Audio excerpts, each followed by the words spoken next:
Welcome back to all of you guys. Welcome in other video of MS biology. Hopefully आप लोग ठीक होंगे और आप लोगों की प्रिपरेशंस भी काफ़ी अच्छी चल रही होगी। इस टाइम पे बहुत ही ज़्यादा कन्फ्यूजन्स बने हुए हैं सीजीपीटीएम मींस बायोटेक्नोलॉजी और बायोकेमिस्ट्री के एस्पिरेंट्स को लेकर के।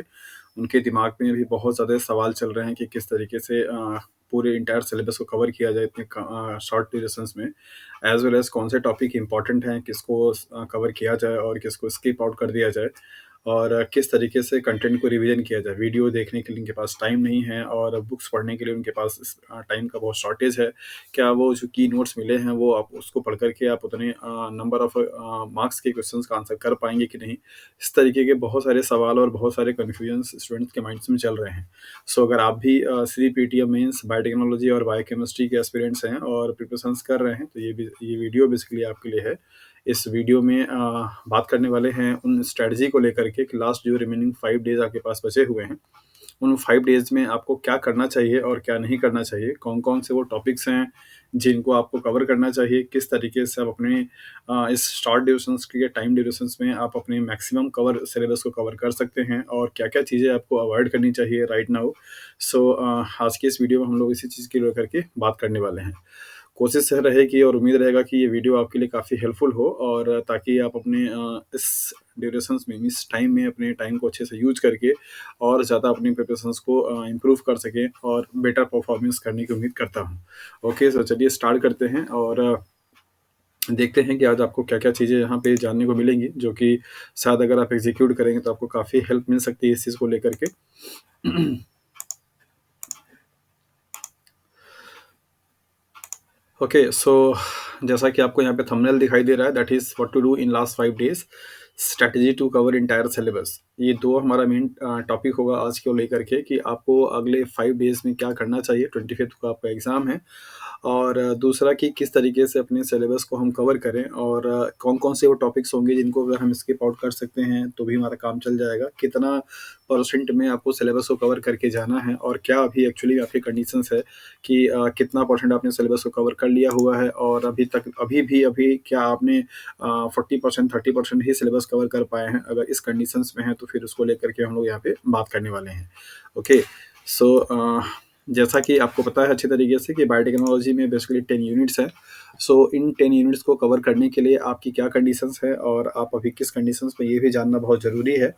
सो होपफुली मैं ऐसा उम्मीद करके चलता हूँ कि अब तक किसी भी स्टूडेंट्स का लगभग 50% सिलेबस कवर हो चुका होगा, चाहे वो बुक्स से रीडिंग कर रहे होंगे या फिर वो ऐसे वीडियो को देख करके रीडिंग कर रहे होंगे या फिर कोई पीडीएफ नोट्स को लेकर के पढ़ाई कर रहे होंगे।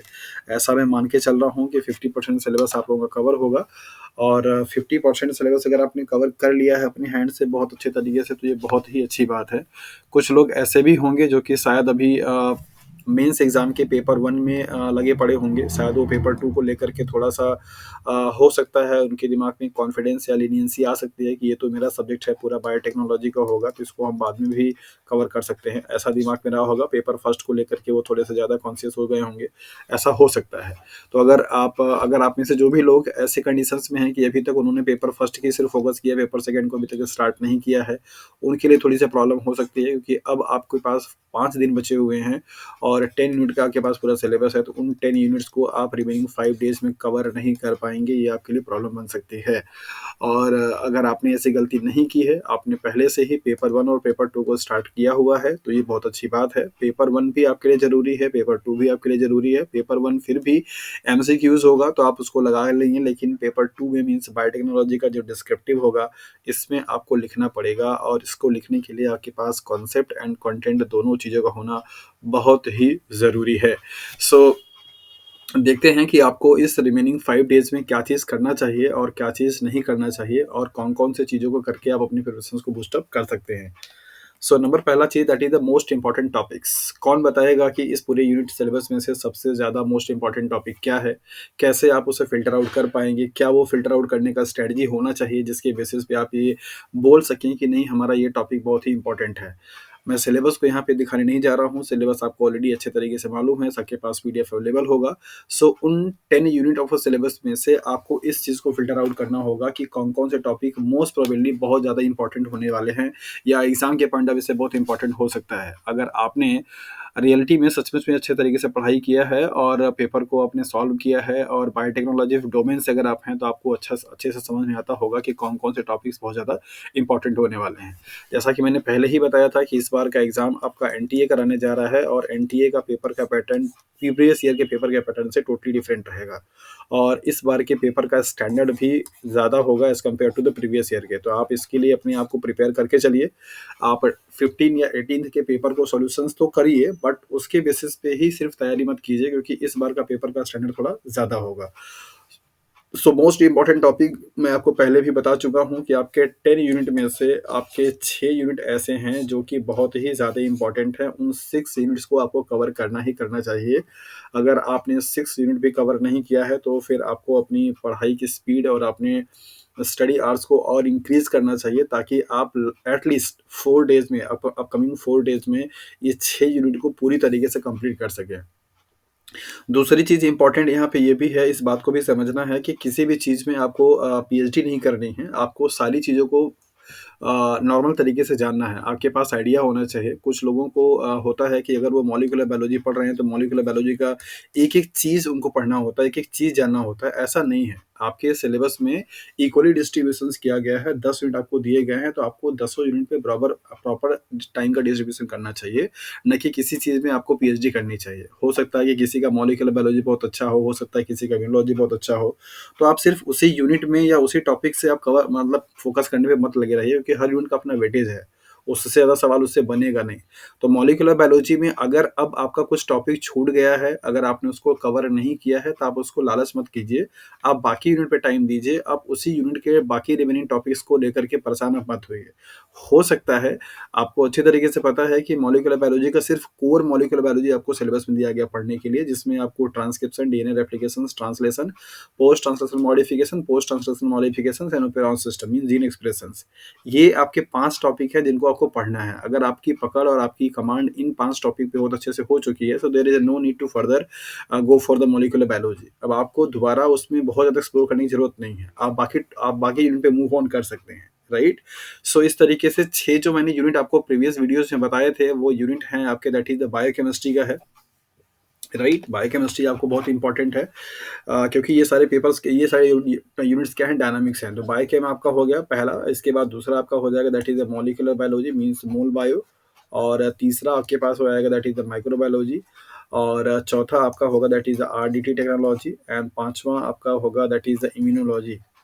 ये 5 यूनिट तो आपको क्लियर करने ही करने हैं। छठे वाले में आप कोई भी एक ले सकते हैं लाइक जैसे अगर आपको बायो प्रोसेस इंजीनियरिंग लगता है तो आप उसको उठा सकते हैं या अगर आपको लगता है एनिमल टिश्यू कल्चर है, प्लांट टिश्यू कल्चर तो वहाँ से भी आपके सवाल बनेंगे, उसको भी आप ले सकते हैं। बायो इन्फॉर्मेटिक्स से भी आप 1-2 सवाल की उम्मीद कर सकते हैं, वहाँ से भी सवाल आपके आ सकते हैं। लेकिन इन 5 यूनिट को तो आपको पढ़ना ही पढ़ना है और बहुत अच्छे तरीके से पढ़ना है, राइट? यहाँ से सवाल आपकी रीजनिंग बनते हैं, biochemistry, molecular biology, microbiology, RD technology and immunology ये 5 आपके ऐसे हैं जहाँ से सवाल आपको बहुत अच्छे तरीके से बनेंगे। बाकी आपके इसमें आप ऐड कर सकते हैं कोई भी यूनिट चाहे बायो प्रोसेस वाला कर सकते हैं या फिर आप plant and animal tissue culture में से कुछ कर सकते हैं या बायो इन्फॉर्मेटिक्स कर सकते हैं, राइट? तो इन टॉपिक्स को इन यूनिट के जो टॉपिक्स हैं उनको आपको अच्छे से एक्सप्लेन करना है। याद रखिए कि आपके जो क्वेश्चंस होंगे वो ऐसा नहीं होगा कि बहुत ज़्यादा आपको उलझा करके देने वाला होगा। सवाल का जो मेन मोटिव होगा वो जानना ये होगा कि आप एक्चुअली उस चीज़ के बारे में अच्छे तरीके से आइडिया रखते हैं या जानते हैं या नहीं जानते हैं। ज़्यादातर क्वेश्चंस ऐसे आएँगे जिसमें आपको अपना आर्गुमेंट देना होगा, आपको अपना जस्टिफ़ाई करना होगा इस स्टेटमेंट को कि हाँ, आप इसे कैसे जस्टिफ़ाई करेंगे कि ये सही है या गलत है। जैसा कि मैं आपको प्रैक्टिस वाले क्वेश्चंस में देता भी हूँ कि आप जस्टिफ़ाई करके बताइए उसको। तो उस तरीके का अप्रोच आपकी होनी चाहिए। अगर कुछ भी चीज़ आप पढ़ रहे हैं लाइक एज़ फॉर एग्ज़ाम्पल अगर आपने बायोकेमिस्ट्री में रेस्पिरेशंस पढ़ लिया और रेस्पिरेशंस में आपने पढ़ लिया दैट इज़ एरोबिक रेस्पिरेशन का भी पढ़ लिया और एनारोबिक का भी पढ़ लिया, राइट? आपके सिलेबस में भी दे रखा है, तो मैं पहले उसी को ले लेता हूँ। आपको मालूम है कि एनारोबिक रेस्पिरेशंस में आपने सिर्फ क्या पढ़ा दैट इज़ ग्लाइकोलाइसिस पढ़ा, जबकि यहाँ पे आपने ग्लाइकोलाइसिस के साथ-साथ में टीसीए साइकिल भी पढ़ा है और ऑक्सीडेटिव फास्फोराइलेशंस भी पढ़ा है, राइट? अब सवाल अगर आपसे देता है कि मान लीजिए यहाँ पे एनारोबिक रेस्पिरेशंस करने वाला कोई ऑर्गेनिज्म है बैक्टीरिया और यहाँ पे एरोबिक रेस्पिरेशन करने वाला मान लीजिए कोई है that is the fungus, right? Fungi. पूछा जा सकता है आपसे रीजनिंग बना करके कि सपोज अगर इस सेल्स को और इस सेल्स को दोनों को ही मान लीजिए कि 100 एटीपी की रिक्वायरमेंट है, राइट? सो इसी सेम अमाउंट ऑफ एटीपी को जनरेट करने के लिए ये वाली सेल्स ज़्यादा ग्लूकोज को कंज्यूम करती है, means bacteria, as compare to the fungus.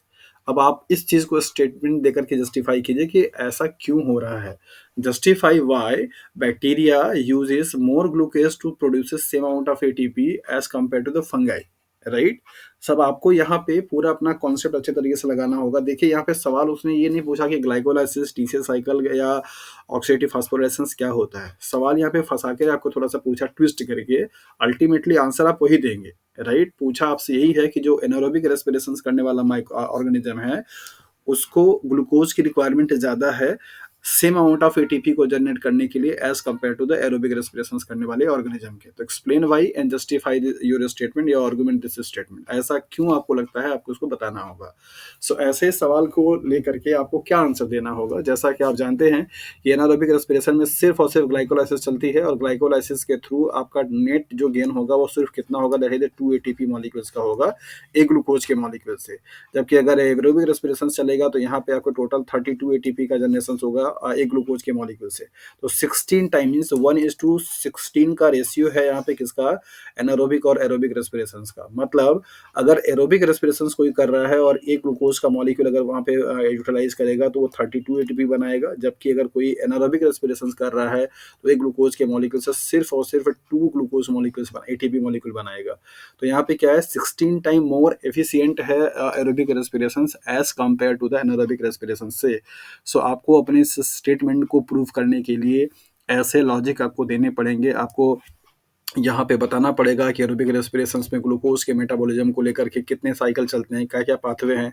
तो आप बताएंगे कि in case of aerobic respiration glucose metabolise to the different different pathway like glycolysis, TCA cycles and oxidative phosphorylations, while in the case of anaerobic respirations glucose metabolized just only through the glycolysis, and in the case of glycolysis there is only net gain of a 2 ATP per molecule of a glucose, while in the case of aerobic respiration there will be a 32 ATP for the one glucose molecule। so इस तरीके के statement दे करके आपको इसको argue करना पड़ेगा, आपको justify करना पड़ेगा, तब जा करके आप सही तरीके से आंसर कर पाएंगे। So be prepare for such kind of questions, might be possible that the examinations will be happen in such in this way, right. So आपको इस तरीके के अपने आंसर्स को प्रिपेयर करना होगा। सिर्फ आप इतना जान करके कि हाँ ये चीज़ ऐसे होता है उस पर आप मत रुकिए, उसे थोड़ा सा एनालिटिकल अप्रोच लगा करके आपको समझने की ज़रूरत है और उसके लिए प्रिपेयर भी रहने की ज़रूरत है। सो फर्स्ट थिंग आपको जो करना है that is the most important topics. अब आपको आइडिया लग चुका होगा कि मोस्ट इंपॉर्टेंट टॉपिक क्या है, यूनिट्स क्या हैं। तो 5 यूनिट्स मैंने आपको यहाँ पर सजेस्ट किए हैं जिनको कि आपको किसी भी हाल में पढ़ना है, किसी भी कैंडिडेट्स को अगर वो मेंस में अपने आप को बनाए रखना चाहता है तो। बाकी आप रिमेनिंग 5 यूनिट में से कोई एक यूनिट और आप चूज कर लीजिए। एटलीस्ट 60% सिलेबस सबका कवर हो जाना चाहिए 25 जनवरी से पहले। अगर आपने 60% सिलेबस कवर कर लिया है तो आप अभी भी एग्जाम में बने रहेंगे। और कवर करने का मेरा मतलब ये है कि अगर उस यूनिट से सवाल अगर आपके आते हैं तो फिर आपको उसको स्किप नहीं करना है, 60% आपके क्वेश्चंस करने ही करने हैं। और बाकी जो रिमेनिंग टाइम आपका बचता है उस रिमेनिंग टाइम में जो भी आपके यूनिट्स हैं, जो उन यूनिट में जो टॉपिक आपको लगता है कि आपने पढ़ा हुआ है, आपको जानकारी है, आपने पहले से पढ़ा है, तो आप उसको अच्छे से रिवीजन कर लीजिए। नया कुछ भी करने की कोशिश आप मत कीजिए। सो नेक्स्ट पॉइंट पे हम लोग यहाँ पे डिस्कस करेंगे दैट इज द रिवीजन। बहुत ही क्रूशियल और बहुत ही इंपॉर्टेंट रोल प्ले करने वाला ये पॉइंट है, दैट इज रिवीजन। होता क्या है कि मोस्ट ऑफ द टाइम पे कैंडिडेट्स क्या करते हैं कि एग्जाम के टाइम पे उनके माइंड की स्टेबिलिटी बहुत ही प्रॉब्लम करती है, मतलब वो अनस्टेबल हो जाते हैं।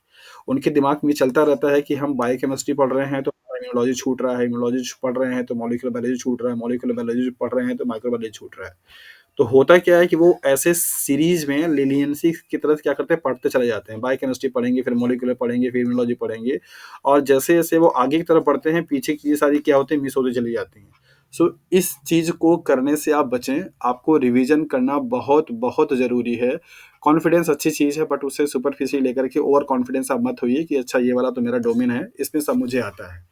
कोई बात नहीं, अगर आपको आता है तो आप कॉन्फिडेंट है तो आप उसको रियलाइज कीजिए, अपने अपने आप से सवाल करके पूछिए कि हाँ कितना आप उसको आंसर कर पाते हैं।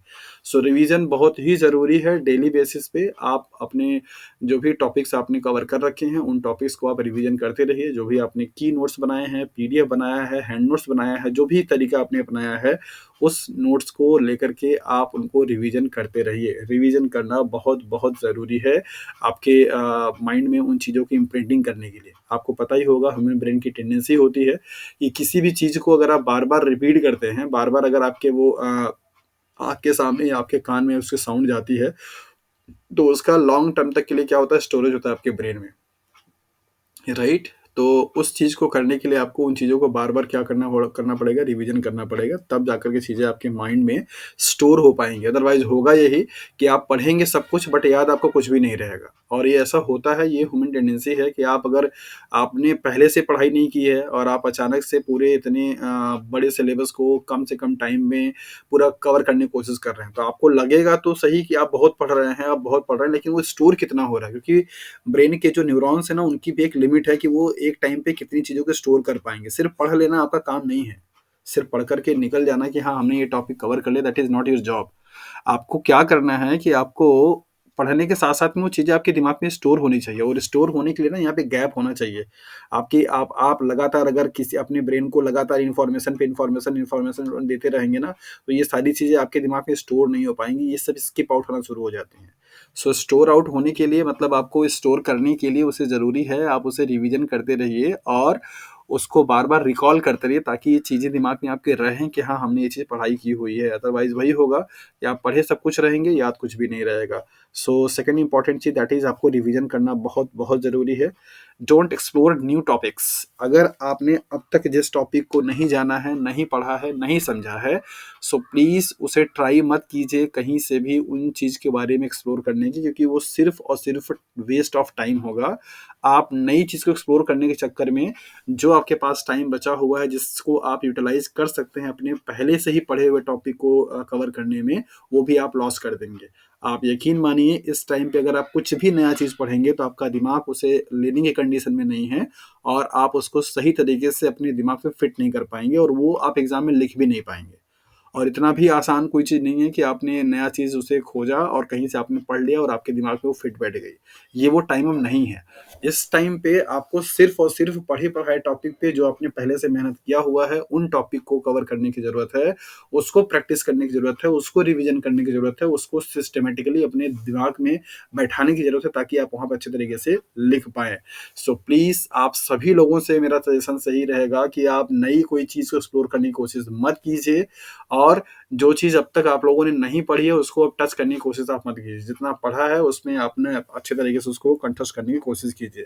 प्रैक्टिस फॉर राइटिंग, बहुत सारे बच्चों के मन में ये सवाल होता है कि इतना टाइम कम ड्यूरेशंस में हम पढ़ाई करें या हम प्रैक्टिस करें। लिखने में हमारा टाइम बहुत चला जाता है, और लिखना शुरू करते हैं तो फिर हमको लगता है कि हम रिवीजन के लिए टाइम नहीं दे पा रहे हैं। डेफ़िनिटली ये सवाल आपके मन में आएगा, और आना ऑब्वियस सी बात है, क्योंकि आपने बहुत पहले से मेहनत नहीं किया है। आप कम से कम टाइम पे मैक्सिमम से मैक्सिमम चीज़ चाहते हैं, तो डेफ़िनिटली आपको थोड़ा-सा अपना जो वर्किंग आवर्स है, दैट मीन्स स्टडी आवर्स है, उसको आपको बढ़ाना पड़ेगा, और अपने आप को थोड़ा ट्रेन्ड करना पड़ेगा हार्ड वर्क के लिए।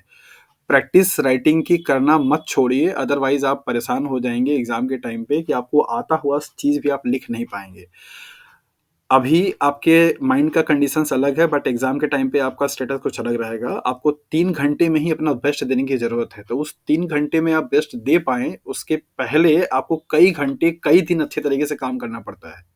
तब जाकर के आप अच्छे से परफॉर्मेंस दे पाते हैं कि हाँ, उसी 3 घंटे में आप डिसाइड हो जाएँगे कि हाँ, आप जाने वाले हैं मिनिस्ट्रियल जॉब के लिए या नहीं जाने वाले हैं। सो प्लीज़ राइटिंग स्टॉप मत कीजिए, राइटिंग करते रहिए, नया चीज़ मत पढ़िए, रिवीजन करते रहिए, राइटिंग करते रहिए। डेली बेसिस पे आपका काम यही होना चाहिए कि जो चीज़ आपने पढ़ा है, जो चीज़ आपने आप आपको लगता है कि वो कम्फर्ट ज़ोन में है आपके, आप उसको अच्छे से समझ सकते हैं। आपने पहले पढ़ा है बट अभी फॉरगेट कर गए हैं, तो उसको आप पढ़ते रहिए, रिवीजन करते रहिए। राइटिंग लिखना आप बंद मत कीजिए, ये आपके लिए टॉक्सिक हो सकता है, तो ऐसा करने की ज़रूरत आपको नहीं है।